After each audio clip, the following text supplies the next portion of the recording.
Hey everyone, welcome. Thank you so much for taking time out of your day to watch some of this video recording training for our coaches. Um, we know that you guys are such an integral part of our team, and we do have some new and exciting things happening this year. So even if you are a returning coach, I really hope you stay tuned and kind of learn about some of the new changes we have for you. So really quick, let's go ahead and go through our agenda and what we are planning to go over today. So Chris, if you can hit that next slide, thank you. So we'll kind of introduce some of the staff we have here. We will go over the chess year calendar, some expectations of our partners, expectations for communication between us all, how students should be behaving in clubs and kind of instruction time, what that looks like. We have some new curriculum to go over. We also have a Campeasy registration, Gusto, which is our HR payroll system. I will kind of go over a little bit of that with you guys. Regional coordinator visits, what you should be expecting from us, incentives and celebrations, and then kind of going over the tournaments for the year. So that's kind of what we're looking like today. So Chris, go ahead and scoot us to that next slide. Let's go over some of our staff that we have here today. So Eric, he is our executive director. This is his second year being with us. He is also the regional coordinator for the Multnomah County area for the non-RESJ schools. If you don't know what that means, that's A-okay. Iris is our development director. So she is essentially helping to get money to run our program. She's awesome at what she does. I'm Patty. Hello. I'm our program operations director. I am also the regional coordinator for the East County schools. Anne is our communication and grants coordinator. So she works really closely with Iris in some grant writing and reporting, and also managing any of our social media and communications that go out. Chris is our regional coordinator for the Southwest Washington area. He also is taking over our rural and frontier counties and Hawaii and Uganda programs, which is really exciting. Daniel is our regional coordinator for the Washington County area, as well as the Willamette Valley. And Jim is our regional coordinator for our programs out on the Oregon coast. Super glad to have Jim out there. Michael is our regional coordinator for the Portland Public Schools RESJ contract. And then we also have Richard with us, who does all of our tournament coordination. So that's kind of a look at our team. So next I'm going to go ahead and pass it off to Daniel for the chess year overview. Thank you, Patty. Okay, so we'll go over our overview for the year. So starting October, usually within the first 2 weeks, is when most of our clubs will be starting. This is a wonderful time for our beginners to start their pawn wars, orienting to the world of chess. Advanced members would be introduced to new concepts like how to get out of a check and castling. Both of these groups will be done simultaneously, so that way we don't create a gap between your entire club. Do note that on October 27th is our registration deadline for Campeasy, so that is when we want to get that done and have that ready to go. So come November, we're going to start switching up tactics. We're going to focus on endgame tactics and drills. This is also when our first deadline for t-shirt orders will be on November 3rd. And then the second one will be on November 17th. This will then lead us into December, which is when we have our tournament practices. That's going to be the first 2 weekends of December. So for us, it's going to be December 2nd and December 9th. And this is a wonderful time to get accustomed and ready to the tournament environments. This is also going to be an important time to get the t-shirt orders out, because if we can get those out, we can have your students wearing those t-shirts for this tournament, and that would be amazing. This then leads us into the new year. So coming back from winter break, for the next 3 months, it's all preparation for regionals. So that means you can switch it up, switch your strategy and how you want to teach that. We do highly recommend that you go over tournament etiquette. And this is a wonderful time to start practicing with clocks, because that will be a thing that will happen at both regionals and state. talking of state tournament will be on April 12th and 13th at the Portland Expo Center. Thank you, Chris. And passing it off to Chris for expectations now. Hey everyone, so today I just kind of want to walk you guys through our expectations for UC Sun School up there if you're working around in the Portland area and just our other partners as well. And so the first thing that I want to talk about is just safety. Like we all want our kids to have a blast while learning chess, but safety comes first. If you ever spot any safety concerns, whether it be like injuries or if a kid just isn't feeling well when they enter into club that day and you feel like they're getting worse as club goes on, please don't hesitate to communicate with the site leader who's there. Like reach out to whoever the coordinator is for the after school programs and make sure that they're up to date on whatever's going on. And if it gets to the point that you feel like you need to inform us about it, don't think twice, just go ahead and shoot us an email so we know what's going on. And now the second thing on here you see is streamline pickup and drop off. And that really just means like know what you're going to do. Like have a process already ready for kids whenever they're coming to get picked up and whenever they're getting dropped off for club. Know what times your kids are going to be coming and going and make sure that they also know as well so they have like a regular routine that they can have each and every time that they enter into club. And now that kind of leads us into this next one, that third bullet point, which is attendance. Now, attendance is going to be a little bit different this year. We, specifically Patty, is asking that you no longer send her those monthly attendance reports. So you don't have to worry about compiling those and sending those to us. But we do encourage you to keep doing attendance just in case your site coordinator comes around and asks for it. So it's definitely no longer a requirement on our end, but we do encourage you to keep doing it just as a good practice for like your partners that you're working with.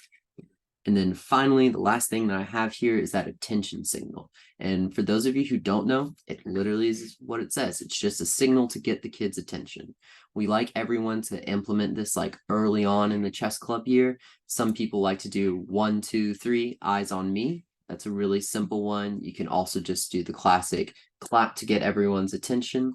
But we like for our coaches to have like just a signal, just something that can make sure that like no matter what's going on in the room, there's a cue so that the kids know when to focus on you. And so, yeah, that's my slide. I'm going to hand it over to Jim and he's going to walk you through some of the communication pieces. Hello, yes. So communications is really critical and so important with our regional coordinators and their coaches that they serve in their region.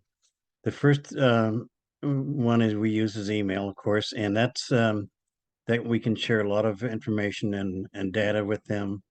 But we also use the phone and text, and I encourage all coaches and regional coordinators to follow up at least with the text, so that it's known that has been received, and also get a response too. In-person visits are critical to keep all the clubs abreast of what's going on. Make sure that especially the new coaches are being well served and working at getting their clubs established. Next slide. So the lessons is important to keep up on. It's a we have a very easy criteria for that. The lesson plans are precise and easy to follow, especially for the new students and new coaches. Updates are important to make sure that anything that is happening within the organization is passed on to the coaches through their regional coordinators. And we all have our Google Calendar that we keep informed on and the current, so everyone has access to those calendars. And then reminders. Always remind your coaches, or the regional coordinators will always remind of anything that's coming up, dates and circumstances that we need to address. Next slide. And always share your phone number with the coaches and the other coaches and the coordinator.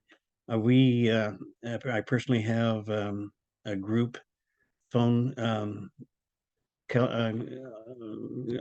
phone group on my phone that I can just text to all of them at one time, and that makes it easy. So in case of emergencies, we certainly will use a call or a text and make sure that we read and respond those as well. Okay, next one. So the needs and concerns with the regional coordinator, make sure that you address those when they arise, and don't let them become something that's been stewing for a while. Always reach out whenever there's an issue. The regional coordinator will make every effort to schedule routine visits, and this is mainly to observe and assist. It's not an assessment. It's certainly to help the coaches and their chess clubs. And training and feedback, we really rely on these training slides to help us out. And this year we're enhancing that a little bit more, getting things that we knew we needed to add to it. So next one.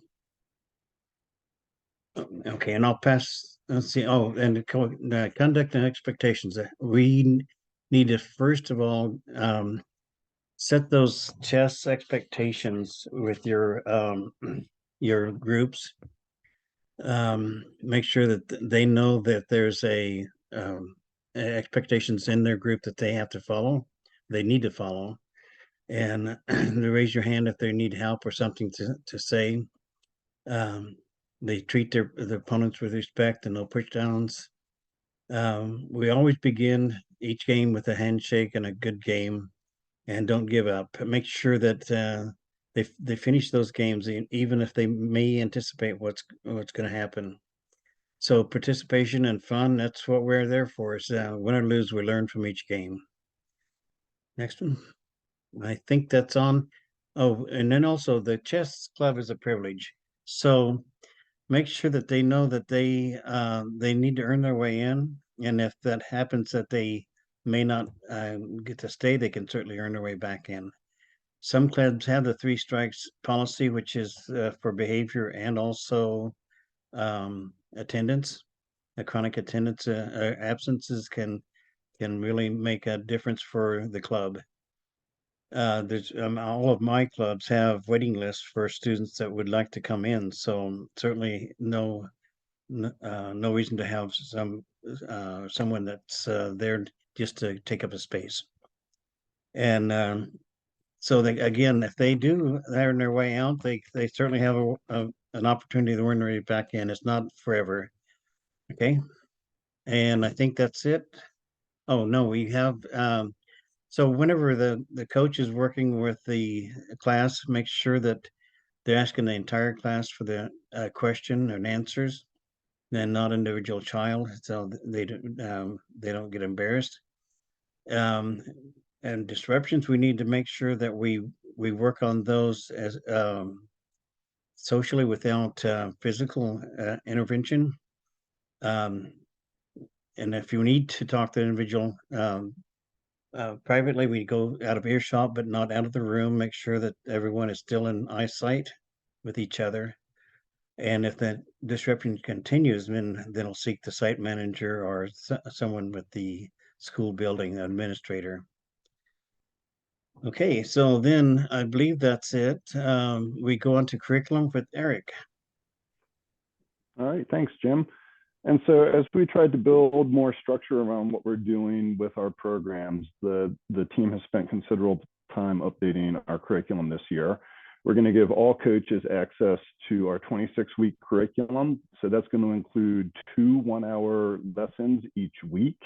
We have included intentional focus on some skills that we hope will make our students better chess players and better people. Our curriculum is going to be a roadmap for coaches. And so just understand that these are guidelines.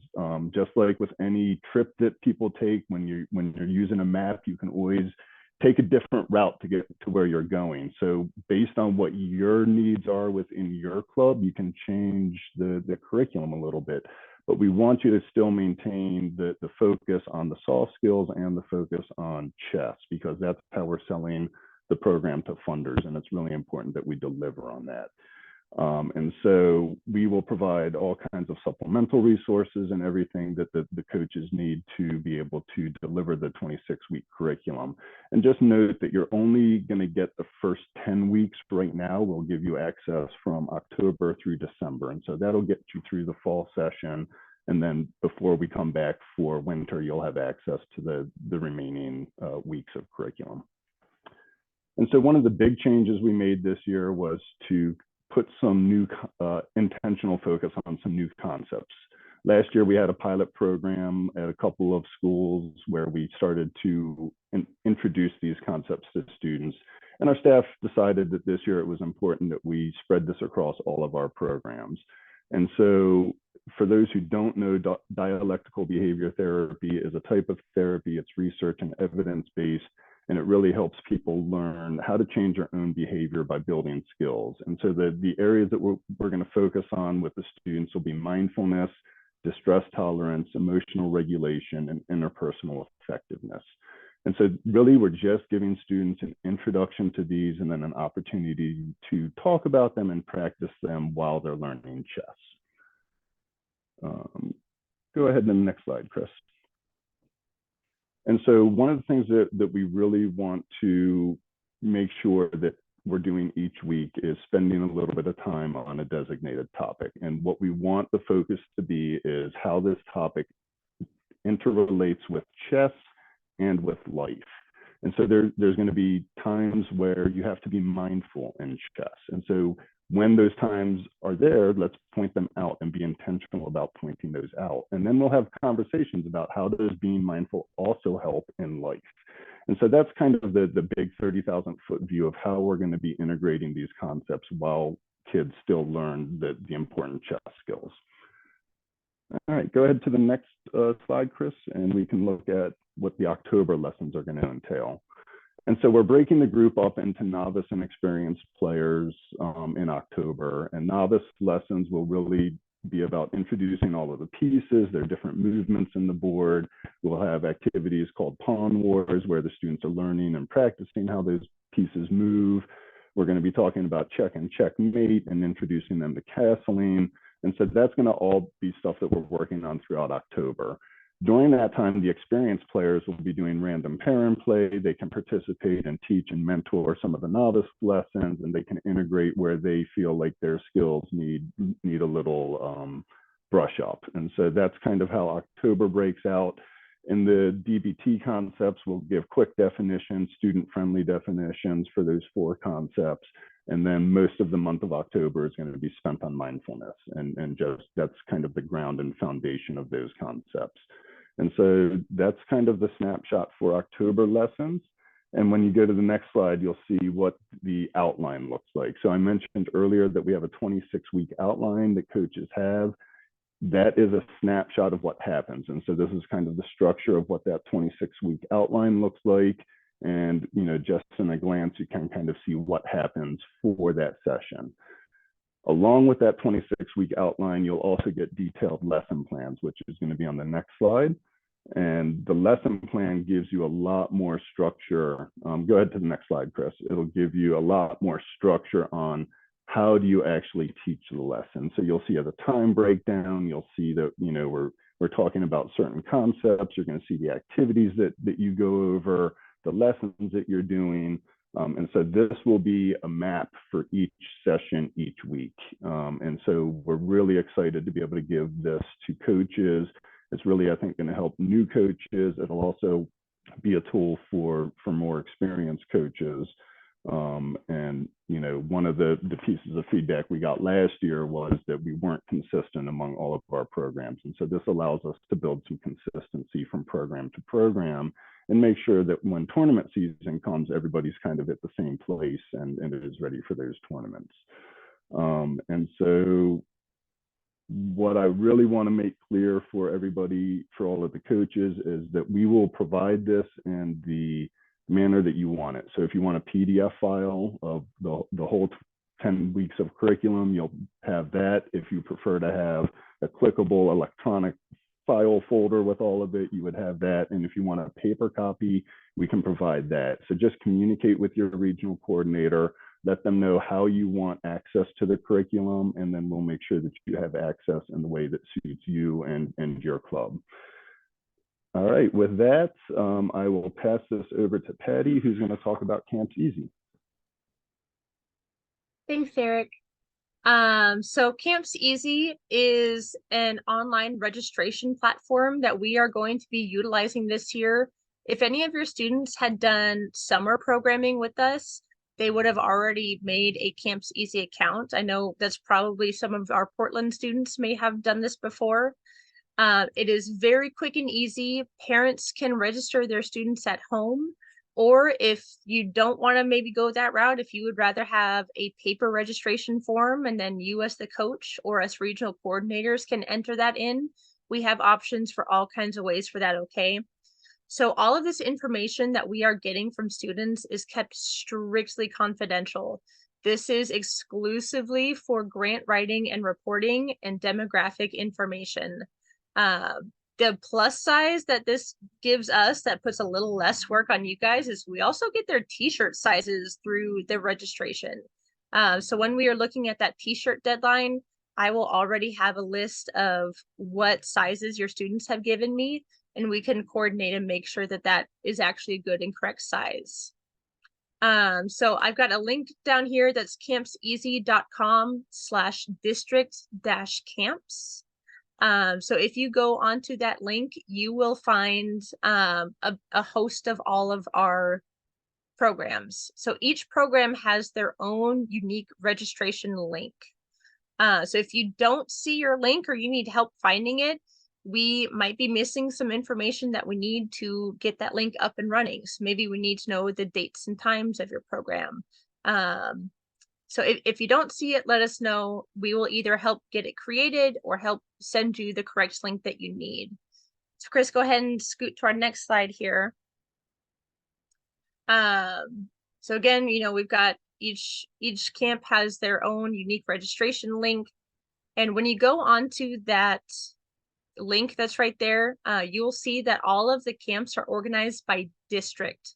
Okay, so if you are out in Tillamook, for example, you will see Tillamook School District. If you click on that, it will pull up all of the Tillamook programs that are currently up and available to register for. So find your district, then find your school or location. And we also have some registration training videos that Campeasy put together for us. So if you come up with any issues or you need some extra support, let us know. We can absolutely send those resources your way to help you out. Here's the really big important part. When you are registering your students, you need to use the code CFS23 to register. So the reason we're doing this is Campeasy, anyone can go online and look at these programs, right? We don't want to have kids registering for our programs who are not actually in the schools and in your guys' clubs. So this is kind of our way to help mitigate that and make sure that we are getting just the students that we are actually serving. So if you guys have any questions or concerns about Campeasy, please feel free to shoot me an email. I would be happy to walk you through it, okay? We ideally want to have all of our Campeasy registrations done by October 27th. All right, and with that, I'm going to go ahead and pass it off to our next slide. And this is going to be going over Gusto with Chris. Hey everyone again. So I get the fun part about talking to you guys about our payroll system, which if you've interacted with it, you know, it can be a little wonky sometimes. So I put some screenshots here at the bottom of the slide that kind of give you a view of what Gusto looks like online. So we're using Gusto basically to pay our coaches, and now you can also submit your reimbursements on Gusto. And so this is going to be basically your one-stop shop for like your paycheck, for submitting reimbursements and tracking your hours. Right here in the bottom right-hand corner, see this little panel. This is an app called Gusto Wallet. And so for those of us who prefer to just use our phones for everything, you can download this app. You'll be able to onboard yourself, track your hours. It'll have your paycheck in there as well. However, when it comes to submitting reimbursements, you will unfortunately have to go online to app.gusto.com to submit those reimbursements. And then, of course, if you ever get confused or you have any questions, I've put the link to the Gusto support. It's support.gusto.com. It can answer most of your questions. However, it can't answer all the questions, in which case you can always reach out to us regional coordinators if you need any help, and we'll be more than happy to walk you through the process. And now I'm going to hand it over to Michael for what regional coordinator visits are going to look like.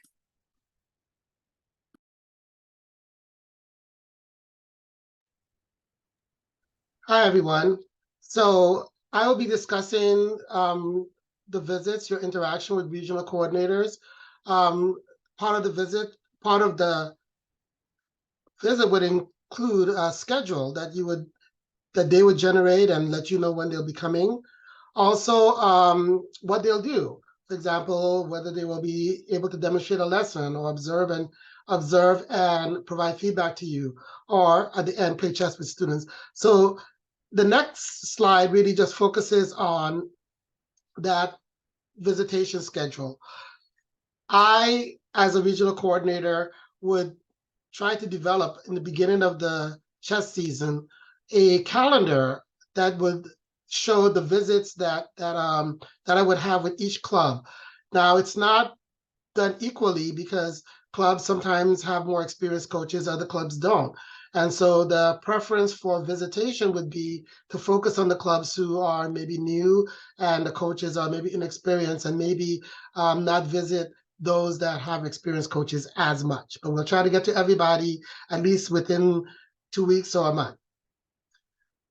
Now, beyond the schedule, let me talk a little bit about what will happen when we come. Beforehand, I like to ask coaches what they would like me to do when I visit. For example, would they want me to demonstrate a lesson? Maybe show them how a lesson would look like based on our expectation and goals when we put them together. So I'm willing to do that, and other regional coordinators would be willing to do that as well. Or you may want to demonstrate a lesson yourself and then get some feedback as to how it went. Believe me, we're not there to be critical or to expose any weaknesses. We're there as resources primarily. So feel comfortable asking us for feedback, and we'll be happy to give it. If you don't want feedback, if you just want us to tell you what you did well, we'll do that too. And we'll let you know if there are things that you need to work on, especially if it's impacting the way your club is going. And then finally, the fun part of what we do is we get to play with students. Sometimes that's what you want us to do, maybe challenge or play with some of the students that are more experienced, or even lead a group of kids that are just beginning, maybe play Pong Wars with a group. So whatever you would like us to do for the rest of the day after the lesson, please let us know ahead of time or even while we're there. Next slide. Now, I wanted to also talk about our chess space, which would include our chess cart, if you have one of those, and the teaching materials. So these are things we need to be able to have a working understanding of. So let's see first the chess space. Next slide. So we want to make sure, even from the beginning, when we talk to our site managers, that we have a space that really suits the group that we have. Sometimes a space may need to be larger based on a larger group, like a cafeteria or a library. Sometimes you have a small group and a classroom would do. So we want to make sure it's a nice, well-lit atmosphere, something that easily promotes good instruction.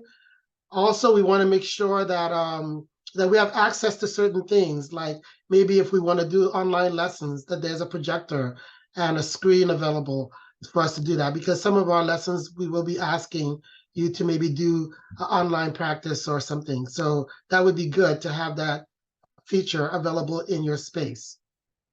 And then access and security. We want to make sure that wherever you have your chess club, that you can easily transfer whatever your chess sets, materials, all that to the area. It's not like down the hall, far away. You have to kind of struggle to get things there. No, we want to be able to have quick access, and then making sure that you have a secure place to store your materials. A place where, for example, if you have incentives, students can just have access to it. So hopefully a locked place where you can store things that's actually close to your space. Next slide. Now, this is an example of how chess materials can be stored. I'm sure the way we do this varies from site to site. But here, this is a portable cart that kind of rolls around that has everything you need. Pieces, extra pieces, maybe a place if you're doing raffle tickets, you have a place where you have all the raffle ticket containers and a place for them to put the raffle tickets after they've earned them. And then a place for your chess materials, maybe demo board. You have some materials that you use to help with demo board lessons, your posters. All of these things would be good to have all in one location. You notice there in this example, there's a place to put the boards and then a basket to put the sets and then your demo board. So that might be a configuration you aim for, whatever is convenient for you, but also something that you can maintain and keep up is what we're looking at and what we're trying to encourage you to have. One thing I didn't mention about space is that you want to have a space where you can hang a demo board, for example. That would be good. And also where you can actually put your posters. Sometimes with a dry erase board, there might be, you might be able to pin things with a magnet. So you can put the posters up there that's teaching a particular concept or tactic. Just pin it up there with a magnet and then go ahead and have the demo board right next to it. So those are ways that we want to have access to our materials and make sure that we try to keep them up, maintain them in good order. Sometimes things can get a little out of hand with chess pieces flying all over the place. So we want to gather things at the end and store them in a nice, neat way. Okay, next slide. Now, what about the chess day? So the first thing we need to think about with the chess day is that when you get to that space, you want to get to that space at least a little bit in advance, maybe 5 minutes before you have to teach a lesson. You might have to hang a demo board with a certain diagram on it. You might have to put up some posters. You might have to put out your raffle ticket, your little trays and everything, and maybe some incentives. So try to get there in time. But one thing we don't want you to do is just put out chess sets that kids can just access right away, because it's hard to get them to look or listen to a lesson when they engage in some kind of a chess game or chess activity. So maybe we wait until after the lesson and then ask the kids to come and help you to put out the chess sets. Next one. Now, what is the chess day? Well, students will enter the room, maybe do something that would help with attendance. And then they would come to an instruction area, usually on the carpet or in front of the demo board, where they would get 15 minutes of instruction. Now, that 15 minutes may include some instruction on some of the DBT lessons that we talked about. And so after that 15 minutes where the kids interact with the coach and do maybe a example of a particular lesson, get feedback. After that, then you invite them to transition, maybe in 2 groups based on beginners and advanced, or just as a whole group, where they then go and get their chess boards and sets and then get a partner, and then they can play for 40 minutes. So we try to encourage a lot of play. And during that time, we would, as a coach, maybe we would go around and look at certain games, give certain feedback without actually telling them what to do. And we just try to encourage a nice atmosphere of a little competitiveness, but a lot of cooperation. And then finally, we want to meet with them again to review the day or maybe review the DBT activity that we did or the skill, and then have them gather their backpacks, all their things they need to take with them, and then we dismiss them. So that's in a nutshell what a day. Now, it may vary based on the activities you do on a day-to-day basis. Some activities may take a little longer than 15 minutes, some activities shorter. So use the lessons that we give you as a guide for the day-to-day activity. But the structure itself, in terms of what we do first, second, third, we want to try to maintain that. We don't want to try to, for example, deprive kids of any of these things. They should have all of these things the best that we can so that they can benefit from the complete chess experience. So the next slide would be where I introduce Daniel, and he'll help us with class makeup and groups. Thank you, Michael. Thank you. Okay, so as briefly mentioned before, when we start the chess club, there's going to be two different groups. There's going to be the advanced and there's going to be the beginners. So a basic rule of thumb on how to separate them is beginners is going to be anyone who has never played chess or has very little knowledge of how the pieces work and operate, or they're just new to the chess club. And advanced players are going to be those that know how the pieces work, maybe have played a few games here and there, or are returning members. And if you really don't know, actually meet with them and talk with them. Test them if you'd like, test their knowledge. I personally recommend you don't take their word for it because some kids might think they're a lot better than they are. So test them. Next slide, please. Yes. So incentives. Incentives is a wonderful way to reward your students. And feel free to get as creative as you want. In the past, some teachers have actually created this raffle system. So a brief rundown on how that works. So the way they made it work was each time there was a match, both students would write their names on a piece of paper and place it in a box. And then the winning player would write their name again and place it in the box. Now, even if you win or lose, there are still more ways you can end up with a piece of paper with your name in the box. And the way you can do it is you can actually reward students for demonstrating specific skills or tactics. Like, let's say the student pulls a castling move. Well, that earns them another raffle ticket inside the box. Or if they do a fork, that also earns them. So you can get as creative as you'd like with the incentives of how that does.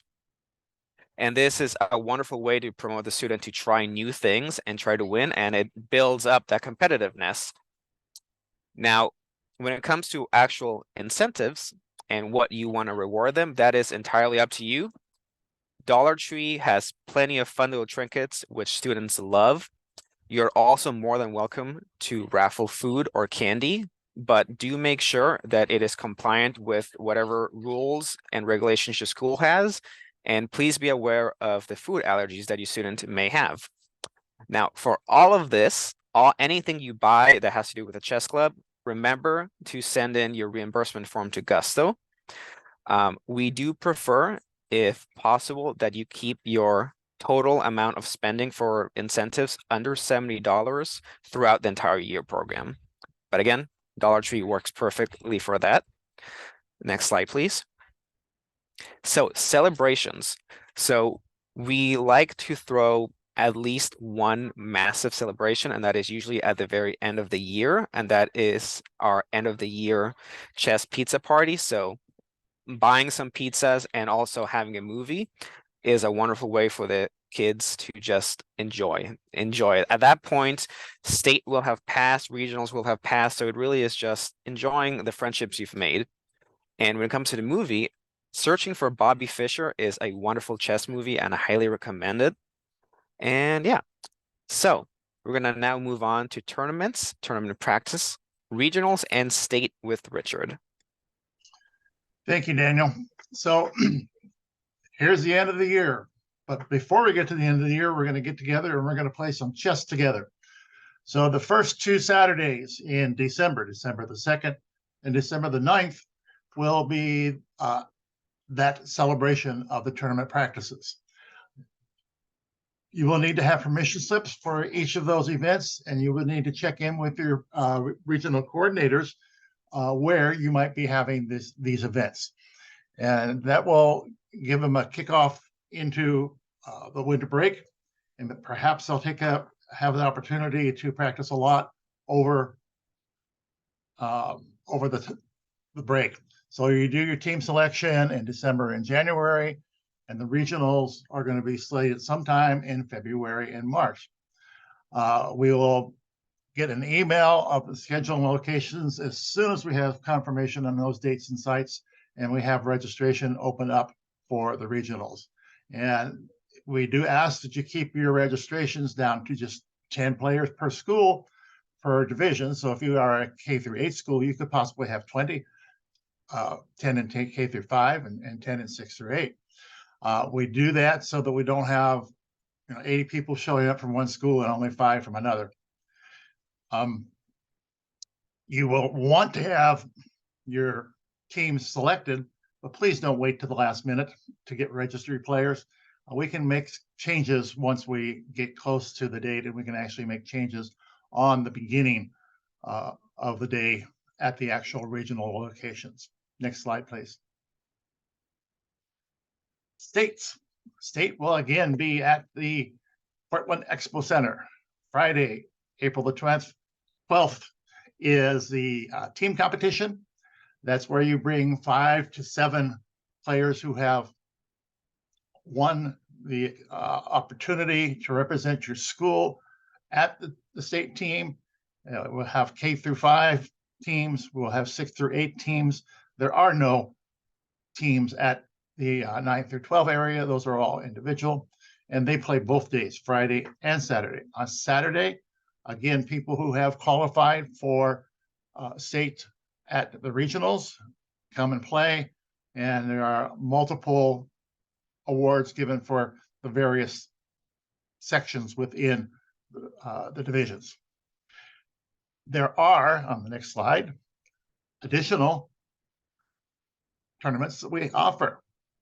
Girls play chess, of course, are just limited to females and those who identify as female, and are open to the entire state of Oregon and Southwest Washington. The same is true of the City of Portland tournament. Entire state, Southwest Washington. There are no limits on the girls play chess. If you have more than 10 girls who want to come from a school, they are welcome. City of Portland, if you have more than 10 from a school that want to come and compete, they are welcome. So that is not a thing that we are concerned about having a team designation, because these are both individual tournaments. We also are going to be offering a weekly, or perhaps twice weekly, online League chess tournaments. Slated to start after school. This past year, we did them from 5, and sometimes start at 4:30. All depends upon the school and how many people can get there. Excuse me. If you are interested in doing that, contact me directly, and I will go through the details and get you set up on that. So at the end of the year, we've all played a lot of chess. We're going to have a lot of folks feeling good about themselves and hopefully taking home some of the trophies. So I think we're ready for Patty to wind this up. Thank you so much, Richard. So I hope that this was informative for you coaches. If you end up going through this and you're like, man, I still have questions, I still need clarification on this, please, please, please reach out to your regional coordinator. And we will also be hosting a live Q&A session here in the beginning of October. We will send you all out a date shortly as well. But again, thank you for taking time out of your day to watch this training. We wouldn't be able to be where we are without you coaches. We appreciate you. And again, thank you so much. We hope you all have a great rest of your day. All right, everyone, take care.